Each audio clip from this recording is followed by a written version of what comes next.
അപ്പോൾ അങ്ങനെ നമ്മൾ അൽഫോൺസ ജന്മഗൃഹത്തിലേക്ക് കയറുകയാണ്. അപ്പോൾ ഇതിൻ്റെ ഉള്ളിൽ കാണുന്ന ചെറിയൊരു പാർട്ട് മാത്രമേ ഉള്ളൂ ആ പഴയ ബിൽഡിംഗ് എന്ന് പറയുന്നത്.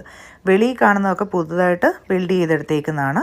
അകത്തേക്ക് പോകുമ്പോൾ ആദ്യത്തെ ഭാഗം എന്ന് പറഞ്ഞാൽ ചെറിയ തിണ്ണയാണ്. അവിടെ അൽഫോൺസാമ്മയുടെ ഒരു പടവും വെച്ചിട്ടുണ്ട്. അടുത്ത് തന്നെ പിതാവിൻ്റെ അദ്ദേഹത്തിൻ്റെ സഹോദരൻ്റെയും പടം വെച്ചിട്ടുണ്ട്.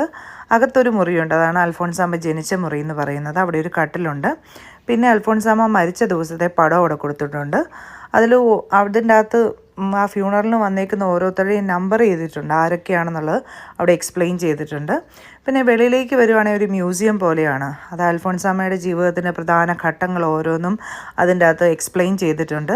പിന്നെ പുള്ളിക്കാരത്തിൻ്റെ ജീവിതത്തിലൂടെ കടന്നുപോയ ഓരോ വ്യക്തികളും, കുടുംബത്തിലെ ആണെങ്കിലും സഭയിലെ ആണെങ്കിലും അങ്ങനെയൊക്കെ ഓരോരുത്തരെയും അതിൻ്റെ അകത്ത് ഫോട്ടോ വെച്ചിട്ടുണ്ട്, അതിൻ്റെ അത് എക്സ്പ്ലെയിൻ ചെയ്തിട്ടുണ്ട്.